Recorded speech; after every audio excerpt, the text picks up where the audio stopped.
Hammurabi didn't write laws to deliver justice. He wrote them to stop an economy from tearing itself apart. This wasn't about justice. And it definitely wasn't about morality.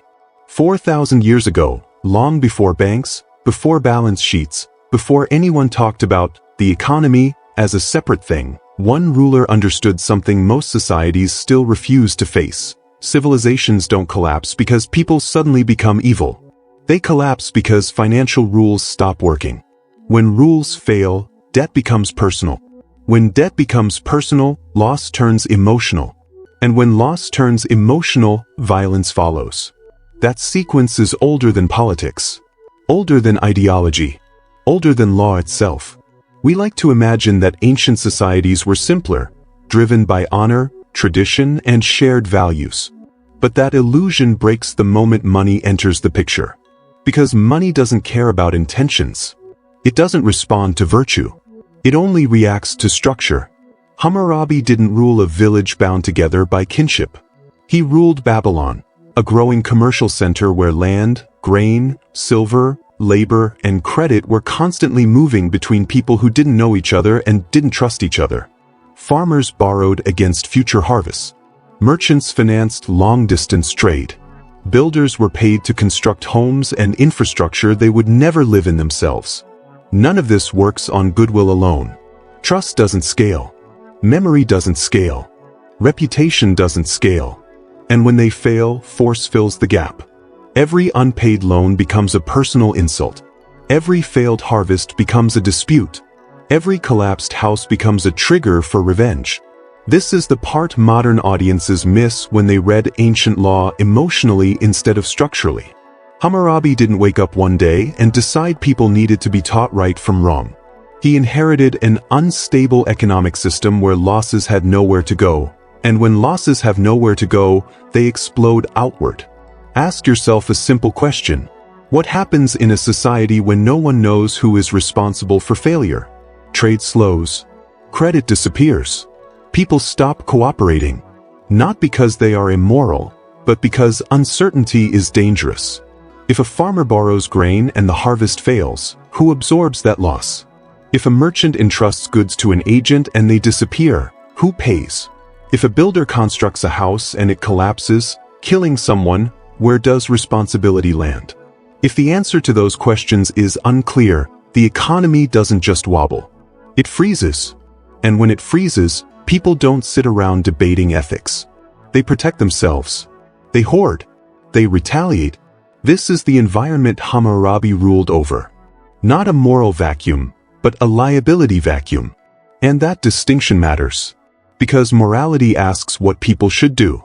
Systems ask what happens when they don't. Hammurabi wasn't interested in creating good people. He was interested in creating predictable outcomes. Because predictability is what allows strangers to trade, lend, build, and cooperate without drawing weapons. Unpredictability kills economies faster than corruption ever could. When no one knows who will bear the cost of failure, everyone assumes it might be them, and they act accordingly. They demand collateral. They enforce debts personally. They escalate disputes. Violence becomes rational when the system can't contain loss. So Hammurabi didn't start with ethics. He started with allocation.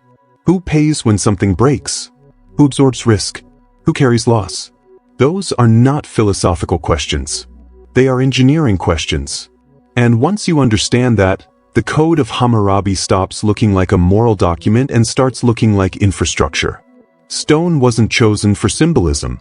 It was chosen for permanence. These weren't suggestions. They were load-bearing rules, meant to hold a society together under stress. The code didn't exist to eliminate failure. Failure is inevitable. It existed to prevent failure from cascading uncontrollably through the population. That's what modern audiences often misunderstand. Law doesn't exist to make life fair. It exists to stop collapse. When rules clearly define responsibility, behavior changes. Builders build more carefully. Merchants manage risk. Lenders think twice before issuing reckless credit. Not because they've become virtuous, but because the consequences are known in advance. This is the uncomfortable truth at the heart of Hammurabi's code. Order is not built on kindness. It's built on clarity. And clarity requires something most societies resist: the open admission that when reality breaks the plan, someone will suffer. The only question is whether that suffering is chaotic or controlled. Hammurabi chose control. Not because he was cruel, not because he was enlightened, but because a system drowning in unresolved losses doesn't survive long enough to debate morality at all. Before justice can exist, stability must exist. Before ethics can matter, order must exist. And Hammurabi understood something we still struggle to accept. Once money enters a society, survival comes before fairness. And everything that followed, every law carved into stone, flowed from that single realization. Where money, power, and history collide. This isn't a channel about heroes and villains. It's not about celebrating empires or condemning them. And it's definitely not about judging the past by modern moral standards. It's about systems. Because once you look closely enough, history stops being a sequence of personalities and starts looking like a sequence of incentives. Kings rise and fall. Names change. Borders shift. But underneath all of it, the same structural questions keep reappearing. Who controls resources? Who absorbs loss? And who decides the rules when reality breaks the plan? Most history is taught backwards. We start with outcomes, wars, collapses, revolutions, and then search for moral explanations to make them feel meaningful. Corruption, evil leaders, bad people. Those stories are comforting because they suggest collapse is an exception, a failure of character, something that happens to other societies, not ours. But systems don't fail because individuals disappoint us. They fail because incentives stop working. That's the lens this channel uses. Not morality, not ideology, but structure. When you examine history through this lens, ancient laws stop looking primitive and start looking brutally sophisticated. They weren't trying to perfect humanity. They were trying to contain risk. And that's why Hammurabi matters. Not because his punishments were harsh. Not because his world was cruel. But because he understood something modern societies still argue about. Once money exists, justice alone can't hold a system together. Money changes everything. It separates action from consequence. It allows people to take risks whose costs fall on others. It lets failure travel farther than blame. A farmer can borrow grain today and suffer the consequences months later. A merchant can ship goods across deserts and seas, trusting strangers he'll never meet again.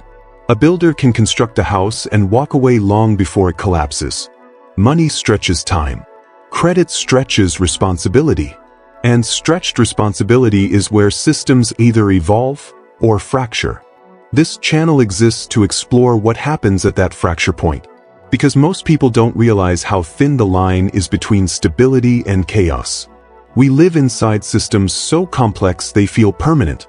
Banks, laws, courts, regulators. But none of these emerged from idealism. They emerged from crisis. Every financial rule you live under today has ancestors. And many of them were born in moments of panic, not wisdom. That's why ancient history is useful, not because it's distant, but because it's stripped down. There are no press releases, no public relations, no moral language hiding the math. The logic is exposed. In Babylon, the rules were carved into stone and placed in public view. There was no illusion of neutrality. No claim that everyone played the same game. The system didn't pretend to be fair. It promised something else: predictability. And predictability is more powerful than fairness. People can tolerate inequality. They can tolerate hardship. They can even tolerate exploitation. What they can't tolerate is uncertainty. Not knowing whether tomorrow's loss will ruin them completely or be absorbed by the system is what breaks trust. And when trust breaks, cooperation collapses. This is why this channel doesn't ask whether systems are just. That question comes later, if it comes at all. First, we ask whether they work. Do they contain failure? Do they assign responsibility? Do they prevent loss from cascading uncontrollably? Because a system that collapses under stress doesn't get credit for its good intentions. Hammurabi understood that order comes before justice. That's not a popular idea. It clashes with modern narratives about rights, equality, and fairness. But history is unforgiving to societies that reverse the order. Justice without stability is philosophy. Stability without justice is power. Civilizations choose power first, or they don't last long enough to debate ideals at all. This channel doesn't exist to tell you what should be. It exists to show you what has been. And what has been is remarkably consistent across time. When debt grows too large, rules change. When instability threatens the top, intervention appears. When loss remains contained at the bottom, it's tolerated. That pattern didn't begin with modern capitalism. It didn't start with central banks or corporations. It started the moment economic systems grew larger than personal relationships. Hammurabi didn't invent that pattern. He made it explicit. And that's why his code still matters. Not as a relic, but as a mirror. Because the same questions Babylon faced are the ones modern societies still avoid confronting openly. Who pays when markets fail? Who absorbs risk when reality deviates from the plan? And who decides when the rules bend? Those aren't ancient questions. They're current ones. And until you understand how systems answer them, not how they talk about them, financial freedom remains an illusion. This channel exists to remove that illusion. To strip away the moral language, to expose the incentives underneath, to show you where risk actually flows. Because once you see the structure, outrage turns into understanding. And understanding is the first step toward navigating the system instead of being crushed by it. That's what the financial historian is about. Not comfort, not condemnation, but clarity. When most people hear the name Hammurabi, they think of cruelty. An eye for an eye. A brutal king. A primitive world where justice was carved into stone and mercy didn't exist. It's a convenient image. Simple, dramatic, and completely misleading. Because that's not the real story. That's what survives in memory, what headlines emphasize, what textbooks dramatize. We remember the violent examples and ignore the hundreds of other laws that quietly shaped Babylonian society. And the ignored laws are the ones that mattered most. Out of nearly 300 laws, only a small fraction deal with personal injury or physical punishment. The overwhelming majority regulate things we don't associate with ancient justice at all: loans, interest, collateral, wages, contracts, defaults, and liability. In other words, the mechanisms that decided who survived when crops failed, houses collapsed, or trade went wrong. Hammurabi wasn't a moral philosopher. He wasn't setting out to make people good. He was a system engineer, a manager of risk, a ruler who understood that the survival of his empire depended on making outcomes predictable. The famous eye for an eye line wasn't the foundation of the code, it was the headline. The real content focused on controlling chaos before it could spread. Farmers defaulted, merchants lost goods, builders failed to deliver. All these failures needed to be assigned to someone, clearly and immediately, or the entire economy risked collapse. Think about that. A farmer loses a harvest. A merchant misplaces goods. A builder erects a house that collapses. Without clear rules, these failures become personal disasters, escalating into disputes, blood feuds, and violence. Hammurabi's code didn't prevent failure. It ensured that failure had a known consequence, and once consequences were defined, behavior changed. Cruelty was incidental. Stability was intentional. The eye for an eye grabs attention, but the real genius of the code lies in its ability to translate risk into rules, to assign responsibility, and to make the unpredictable manageable. When you realize this, everything you thought you knew about Hammurabi, about ancient justice, revenge, and morality, begins to shift. The code wasn't a moral statement. It was the blueprint for an empire that had to survive in a world that didn't care about virtue, only about who paid when things went wrong. And that understanding sets the stage for everything that comes next. The laws themselves, the rules for debt, contracts, wages, and the hierarchy that made Babylon endure, not because it was fair, but because it was structured. Hammurabi's code wasn't just history. It was the first lesson in who survives when systems fail. And today, the same rules are shaping every financial crisis, every bailout, every collapse you never notice. In the next video, I'll show exactly how modern empires are following his blueprint and why understanding it could save you from disaster.